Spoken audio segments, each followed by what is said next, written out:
Assalamualaikum warahmatullahi wabarakatuh. Senang sekali saya Puspasari dapat berjumpa lagi dengan Anda dalam program Sapa Gorontalo.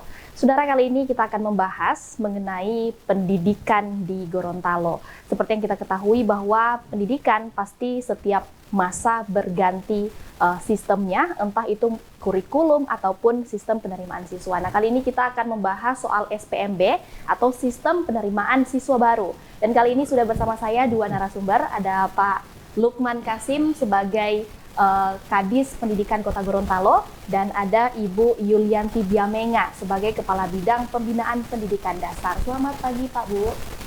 Selamat pagi. Kabarnya? Alhamdulillah. Ya. Pada kesempatan kali ini kita akan bahas soal SPMB atau Sistem Penerimaan Murid Baru yang berlangsung di Gorontalo khususnya, di Kota Gorontalo khususnya. Saya lebih dulu ke Pak Kadis dulu ya Pak Kadis. Pak Kadis, soal SPMB sendiri atau sistem yang diterapkan untuk penerimaan siswa baru di Kota Gorontalo, sebenarnya kebijakannya itu seperti apa sehingga di yang kita ketahui itu sistemnya ada beberapa kategori, ada misalnya yang zonasi dan lain sebagainya. Baik, terima kasih. Assalamualaikum warahmatullahi wabarakatuh. Bicara tentang penerimaan siswa baru, ini sebetulnya bukan barang baru. Semua daerah telah melaksanakan, namun mengenai cara penerimaan murid baru itu berbeda satu dengan yang lain, berbeda daerah satu dengan yang lain. Di Kota Gorontalo itu sejak 2014 hingga saat ini dalam hal melakukan penerimaan siswa baru itu dilakukan dengan berbasis online. Ini sebetulnya satu kebijakan yang disuguhkan kepada masyarakat untuk melahirkan satu mekanisme penerimaan murid baru yang betul-betul dapat dipertanggungjawabkan, betul-betul memiliki tingkat akuntabilitas yang tinggi, di mana melalui penerimaan murid baru itu semua calon-calon peserta didik baru atau calon-calon murid baru itu mendapatkan kesempatan yang sama, dapat mengakses semua layanan yang tentu diatur menurut mekanisme. Dalam penerimaan murid baru tahun ini yang didasarkan pada Permendikdasmen nomor 3 ya, itu diatur ada kurang lebih 4 jalur penerimaan. Ya, jalur pertama adalah jalur domisili, kemudian jalur kedua adalah jalur prestasi, kemudian ada juga jalur afirmasi, dan yang keempat adalah ada jalur mutasi. Masing-masing jalur penerimaan ini memiliki kriteria yang disuguhkan kepada masyarakat sesuai dengan keberadaan mereka.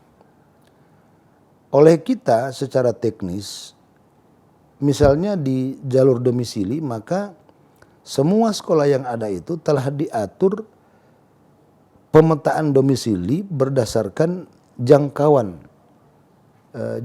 daripada bagaimana anak-anak calon murid baru itu bisa mengakses. Beberapa sekolah yang ada itu ada yang disebut dengan domisili beririsan. Artinya beberapa sekolah yang berada di dalam satu wilayah itu dia dapat mengakses beberapa kelurahan secara beririsan. Begitu juga ada sekolah yang berdiri secara terpisah, maka telah ditentukan kelurahan-kelurahan mana yang menjadi basis domisili di mana anak bisa mengakses masuk ke sekolah tersebut. Selanjutnya di jalur prestasi tentu ini didasarkan pada prestasi yang dicapai oleh anak-anak pada jenjang sebelumnya, kecuali untuk sekolah dasar. Kalau SMP dia memang mensyaratkan ada beberapa kriteria, nanti itu akan disampaikan oleh Kepala Bidang. Juga terkait dengan afirmasi. Afirmasi ini khusus layanan penerimaan murid baru yang dikhususkan bagi mereka yang tergolong ekonomi kurang mampu. Selanjutnya untuk jalur mutasi itu dikhususkan untuk melayani mereka-mereka yang dari sisi penugasan, mereka bertugas di Gorontalo, misalnya yang dari Jawa, yang dari luar Gorontalo, pindah ke Gorontalo, maka di sana disediakan ada jalur mutasi. Saya kira seperti itu. Tapi tidak ada pengecualian misalnya Pak, kan biasanya murid-murid itu suka ada yang katanya ingin masuk sekolah favorit, tapi misalnya terbatas pada domisilinya. Kira-kira bagaimana menanggapi itu Pak? Memang sebetulnya kalau kita bicara dari konteks pendidikan tidak ada yang namanya sekolah favorit ya. Tetapi pemahaman itu sebetulnya memang sudah tertanam begitu dalam pikiran masyarakat. Semua sekolah itu sama. Kenapa? Karena dari sisi kurikulum, ketersediaan sarana prasarana itu semuanya sebetulnya sama. Hanya memang ada saja orang-orang atau calon-calon murid baru yang berasal dari luar domisili pada basis sekolah tertentu itu memaksakan diri masuk. Nah, mereka bisa masuk kecuali lewat jalur prestasi. Jadi itu seperti itu. Nah, cuma memang di Kota Gorontalo ini ada beberapa sekolah yang dalam pandangan masyarakat bahwa itu sekolah favorit. Kita tidak boleh membatasi anggapan seperti itu. Posisi kita hanya mencoba memberikan pemahaman bahwa sekolah ini sebetulnya sama untuk semuanya. Ya. Tetapi kalau ditelusuri ke dalam sebetulnya mengapa mereka menganggap satu sekolah itu menjadi favorit? Memang ada hal-hal tertentu yang ada dalam sekolah itu yang mereka sukai. Misalnya sekolah itu lebih dominan ekstrakurikulernya yang bisa menarik minat ya. Nah, sehingga itu mereka anggap itu sekolah favorit. Ada juga favorit itu didasarkan pada anggapan masa lalu, bahwa di masa lalu sekolah itu luar biasa, dipandang luar biasa, dan itu terbawa terus secara turun-temurun. Nah, oleh karena itu mereka-mereka yang berada di luar basis domisili dari sekolah, misalnya ada satu sekolah, itu mereka memaksakan diri untuk masuk. Syaratnya harus berprestasi. Kalau lihat domisili tidak bisa, karena itu kita sudah cut di dalam sistem, kita sudah batasi dalam sistem. Jadi seperti itu yang kita lakukan. Iya, saya beralih ke Ibu Yuli. Ibu, kalau di Kota Gorontalo sendiri untuk SPMB perkembangannya sudah bagaimana Ibu? Alhamdulillah untuk saat ini kami di Kota Gorontalo sudah menutup untuk proses pendaftaran. Karena proses pendaftaran ini kami mulai dari tanggal 15 Mei sampai dengan saat ini di tanggal 25 Juni kami sudah tutup, dan insya Allah kami akan laksanakan pengumuman itu akan dilaksanakan di tanggal 30 Juni tahun 2025. Itu untuk pengumumannya kita lewat aplikasi secara online. Lewat aplikasi secara online. Jadi semua proses dari sistem penerimaan murid baru ini dilakukan secara online. Secara online. Ya. Mungkin setelah ini kita akan bahas tentang sistem yang online itu, Bu. Jangan kemana-mana, tetap di Sapa Gorontalo.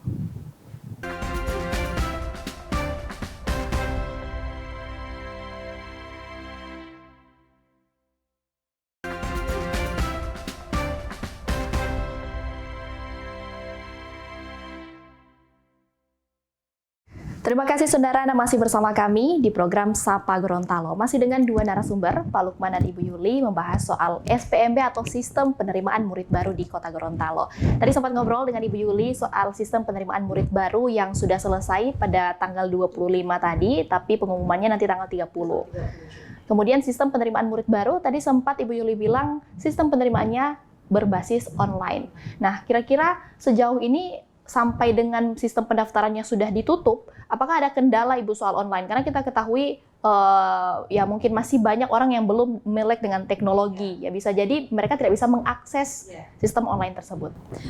Alhamdulillah untuk masyarakat luas yang masih banyak juga yang melek dengan teknologi ini, jadi kami bantu.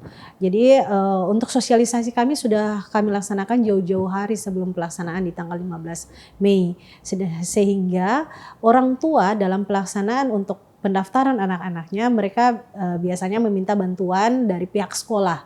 Nah, itu melalui operator untuk minta didaftarkan, atau juga minta ke bantuan dari orang lain yang mungkin dikenalan yang untuk didaftarkan secara online. Setidaknya untuk website pendaftaran ini sudah kami sampaikan ke masyarakat luas itu sejak tanggal 15 Mei kemarin. Sehingga alhamdulillah sampai dengan saat ini siswa-siswa SD kami banyak yang sudah mendaftarkan diri melalui melalui online. Cuman itu kami kendalanya, masalahnya adalah masyarakat sekarang tidak hanya mendaftarkan anak-anaknya di sekolah-sekolah negeri, tetapi juga banyak di sekolah swasta. Sehingga ini akan sebenarnya menjadi masalah kami juga, karena animo masyarakat untuk masuk ke sekolah-sekolah swasta itu lebih tinggi dibandingkan dengan sekolah negeri. Seperti itu. Tapi kalau misalnya seperti itu, apakah itu mempengaruhi sistem SPMB hari ini, Bu? Memang mempengaruhi dari jumlah siswa yang mendaftar. Karena kan kami sudah menetapkan daya tampung yang dimiliki oleh di setiap sekolah. Tetapi kenyataannya untuk siswa-siswa kami banyak yang mendaftar di sekolah swasta sehingga menimbulkan siswa yang masuk di sekolah negeri itu agak sedikit. Ya. Tapi kalau sekarang menurut datanya kira-kira berapa, Ibu? Untuk saat ini yang sudah masuk untuk SMP ya, yang untuk SMP yang mendaftar melalui jalur prestasi itu ada 582.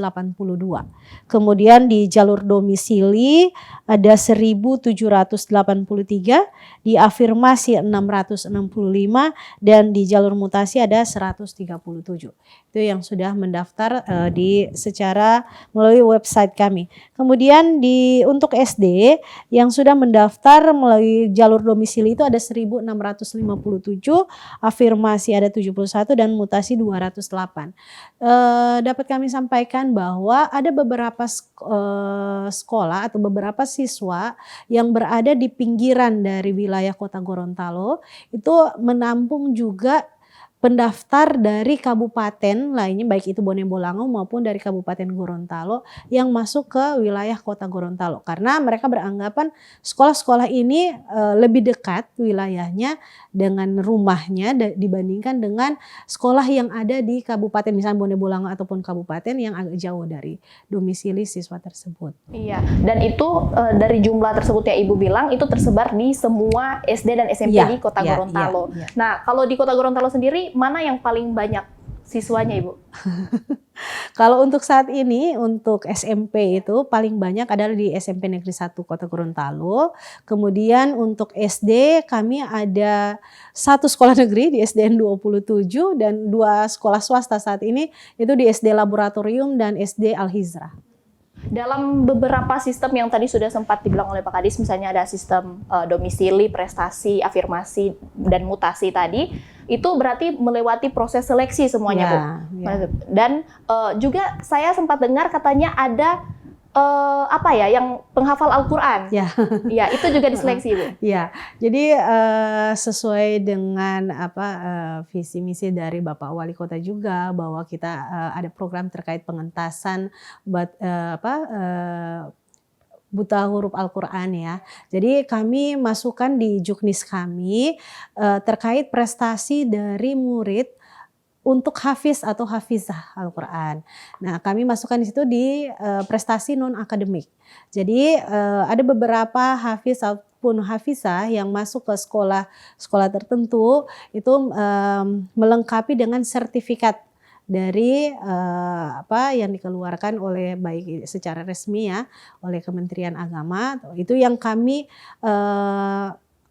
tes calon murid baru ini, baik itu hafalannya ya, yang kami tes hafalannya baik itu dari 1 sampai 4 juz ataupun 5 sampai 10 juz dan 10 sampai 30 juz. Itu ada scoringnya. Ya, ada scoring penilaian. Dan masing-masing itu punya kuota, Bu. Kalau misalnya kuotanya lebih, itu kira-kira bagaimana cara? Iya. Jadi kalau untuk jalur prestasi ini kita kan ada akademik dan non-akademik. Nah, kalau untuk akademik itu kita lihat dari nilai 3 mata pelajaran. Sedangkan kalau untuk yang prestasi ini kita lihat ada berbagai macam prestasi. Kalau untuk sekolah-sekolah tertentu, misalnya untuk SMP Negeri 1, itu kita menggunakan prestasi dari tingkat kota, tingkat provinsi, nasional maupun internasional. Nah, salah satunya yang tadi, yang hafizah. Bisa, ya. Saya beralih lagi ke Pak Kadis. Tadi sempat di awal perbincangan ada pembahasan soal misalnya ada paksa-memaksa antara orang yang ingin, maksudnya siswa yang ingin masuk ke sekolah yang tadi katanya favorit begitu. Kalau misalnya seperti fenomena realita yang kita sering temui, biasanya terjadi apa ya, komunikasi misalnya ya dalam tanda kutip kita sebutlah orang dalam begitu untuk supaya anaknya bisa masuk. Kira-kira bagaimana Pak Kadis menanggapi itu? Gini, sebelum saya masuk ke situ, sebetulnya kuota masing-masing sekolah itu sudah diatur ya. Jadi proporsi siswanya pada akhir pengumuman itu akan terlihat. Hanya di beberapa sekolah itu terjadi pendaftar yang membludak. Padahal misalnya ada satu sekolah yang kuota prestasinya hanya sekitar 64 orang. Yang mendaftar sudah 200 lebih orang. Jadi otomatis yang lain ini akan tereliminasi. Dan oleh karena itu sesudah pengumuman ini akan kita buka lagi pendaftaran tahap kedua beberapa hari.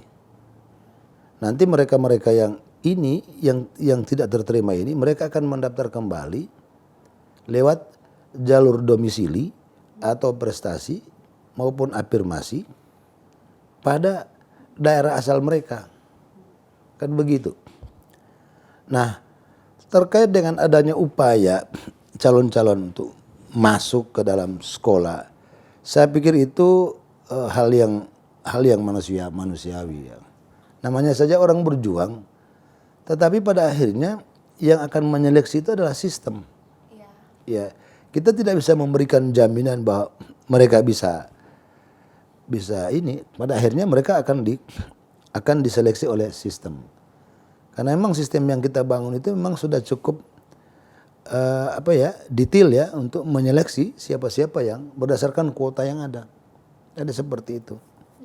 Apalagi sekarang regulasinya cukup ketat. Ketika terjadi pelampauan kuota pada satu sekolah, itu sanksinya maka sekolah itu tidak akan mendapatkan dana BOS. Ya. Bahkan terinformasi tunjangan profesi dari guru yang ada di situ tidak bisa diproses. Nah, ini sanksinya ke arah situ. Makanya kami berharap agar masyarakat bisa memahami ini. Hakul yakin saja bahwa semua sekolah itu sama, meskipun dalam sisi tertentu ada hal yang membedakan. Tetapi yang namanya istilah sekolah favorit itu di kita tidak ada sebetulnya. Sekolah itu bisa jadi mendapatkan animo, ya tergantung dari sekolah itu. Bagaimana dia mengelola, menyelenggarakan pendidikan di situ. Nah, ada satu fenomena, sebetulnya negeri swasta itu sama saja. Sistem ini dibangun untuk menciptakan pemerataan. Jadi merata ya. Cuman ada paradigma masyarakat bahwa mereka lebih cenderung memasukkan anak-anak mereka ke sekolah-sekolah yang berbasis agama. Mereka sadar bahwa tantangan ke depan itu semakin kompleks. Sehingga anggapan mereka bahwa dengan pengetahuan agama itu bisa menjadi filter. Anak-anak bisa memfilter berbagai pengaruh-pengaruh negatif yang masuk. Dan itu positif sebetulnya. Meskipun pada sekolah-sekolah negeri ini dianggap sebagai suatu siswa mereka berkurang, ya. Tapi bagi kami, ya silakan saja Anda masuk kemana, semua sama. Iya. Jadi seperti itu. Berarti sebenarnya memang sistem penerimaan murid baru yang dikategorikan seperti itu dimaksudkan agar semua sekolah itu menjadi rata pembagiannya, tidak ada kesenjangan antara sekolah satu dan sekolah lainnya. Begitu. Ini tentunya sangat menarik. Mungkin setelah ini kita akan bahas soal bagaimana alternatif yang ditempuh Dinas Pendidikan ketika terjadi masalah-masalah seperti tadi dan mungkin inovasi ke depan untuk Dinas Pendidikan soal pendidikan di Kota Gorontalo bagaimana. Dan saudara jangan kemana-mana, tetap di Sapa Gorontalo.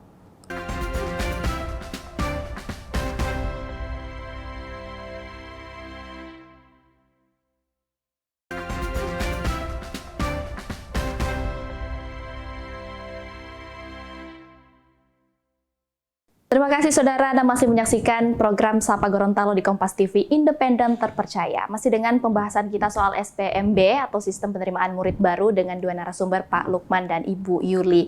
Saya beralih ke Ibu Yuli lagi soal masalah-masalah teknis yang kita temui, maksudnya Dinas Pendidikan temui dalam proses SPMB ini. Nah, dalam kasus misalnya ada terjadi siswa yang melampaui pendaftaran di salah satu sekolah, apa langkah atau solusi alternatif yang diberikan oleh Dinas Pendidikan sendiri untuk siswa-siswa tersebut? Ya, jika memang ada beberapa kasus di beberapa sekolah pelampauan pendaftar, misalnya terkait domisili. Ada beberapa sekolah di satu wilayah pendaftarnya lebih membludak dibandingkan dengan sekolah-sekolah yang ada di sekitar. Makanya kami itu untuk pendaftaran ini kami ada buka 3 pilihan. Jadi ada sekolah yang terdekat dengan rumahnya, dengan domisilinya, kemudian ada sekolah-sekolah yang penunjangnya. Jadi jika di sekolah pilihan pertama ini membludak, maka otomatis secara sistem dia akan tersaring masuk ke sekolah pilihan kedua ataupun pilihan ketiga. Itu yang untuk domisili. Kemudian kalau yang untuk prestasi, jadi kita lihat karena paling banyak sekarang itu animo masyarakat masuknya di prestasi. Karena secara sistem di aplikasi bahwa prestasi ini terbuka untuk siapa saja dan di wilayah manapun. Jadi yang dari pihak kabupaten pun bisa masuk mendaftar lewat jalur prestasi yang ada di Kota Gorontalo. Dan beberapa sekolah kami lihat memang sangat membludak sehingga kami menyeleksi benar-benar baik itu dokumennya, kemudian keabsahan dari dokumen yang diberikan, sampai kami meminta SK kejuaraan itu di masing-masing panitianya. Bahkan tetapi di Juknis juga kami kuatkan dengan hanya beberapa kegiatan saja yang benar-benar kami akurasi oleh Dinas Pendidikan, itu yang akan kita akui sebagai prestasi dari siswa. Misalnya apa saja, Bu? Nah, misalnya yaitu ada beberapa kegiatan yang memang punya dilegalisir atau ditandatangani oleh pihak kementerian, baik itu Kemenak, baik itu oleh organisasi-organisasi olahraga yang memang sudah melaporkan bahwa kegiatan ini benar-benar dilaksanakan oleh mereka selaku penyelenggara. Ya, itu yang memang akan kami akui sebagai prestasi dari siswa. Kalau misalnya ada siswa yang tidak terafirmasi dalam satu kategori itu, misalnya, itu apakah akan dilempar ke sekolah lain? Ya, otomatis dia akan kita lihat. Misalnya di SMP 1 misalnya, dia memasukkan sertifikat tapi kejuaraan tingkat misalnya hanya tingkat kecamatan lah atau tingkat sekolah, otomatis itu tidak akan masuk karena batas kami adalah kejuaraan di tingkat kota maupun provinsi dan seterusnya sampai di internasional.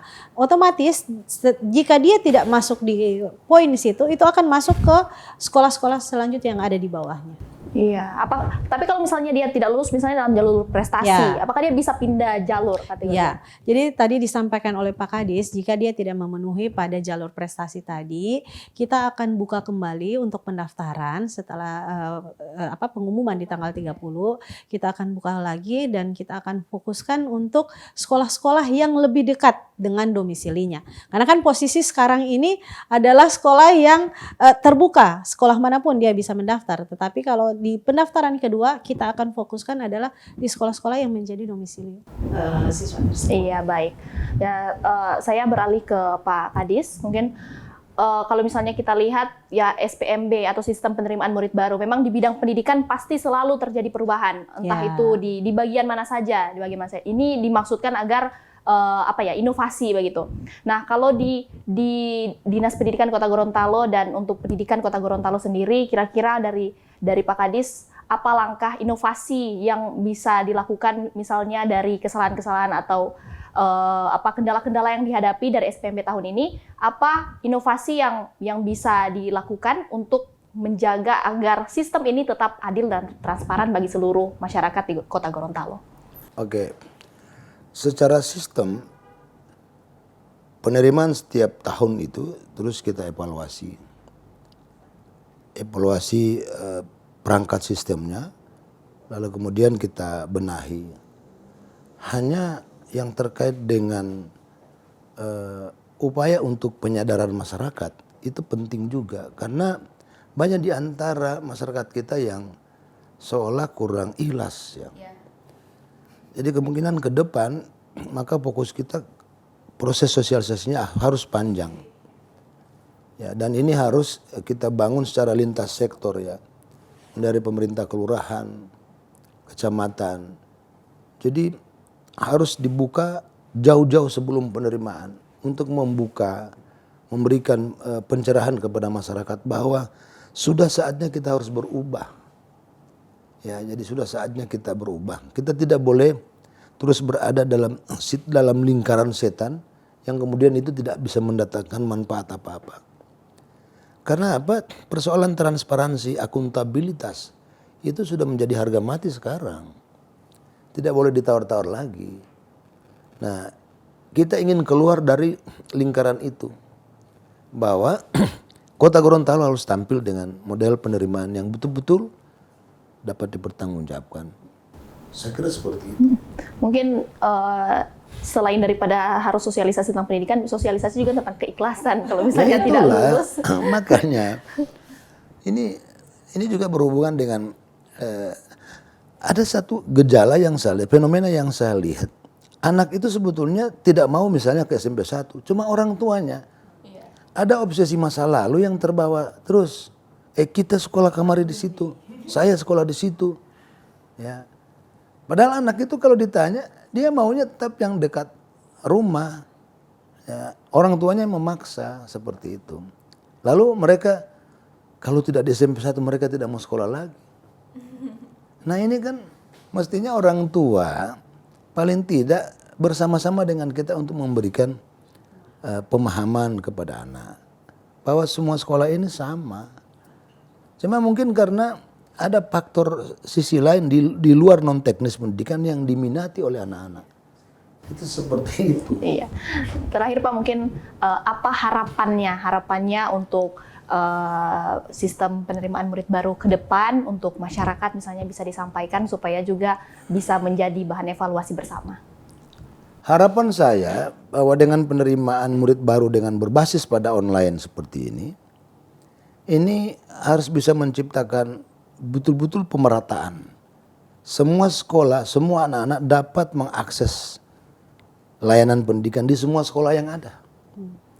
Lalu kemudian harapan yang berikut adalah bagaimana masyarakat ikhlas menerima hasil daripada keputusan tentang penerimaan murid baru ini. Seperti itu. Ya, jadi itu adalah pembahasan kita soal sistem penerimaan murid baru di Kota Gorontalo. Tentunya ini merupakan informasi yang sangat penting bagi seluruh masyarakat di Kota Gorontalo, apalagi yang punya anak-anak yang akan mendaftarkan diri jadi calon murid baru di SD ataupun di SMP. Ini akan jadi informasi yang sangat penting dan penting untuk disimak. Dan terima kasih kepada Bapak Kadis dan juga Ibu Yuli yang sudah berkesempatan untuk memberikan informasi yang sangat penting di kesempatan ini. Semoga dengan adanya informasi hari ini dapat menjadikan pendidikan di Kota Gorontalo yang semakin berprestasi dan semakin adil serta transparan. Sekian dari saya Puspasari pamit undur diri dari hadapan Anda. Selamat berakhir pekan dan sampai jumpa.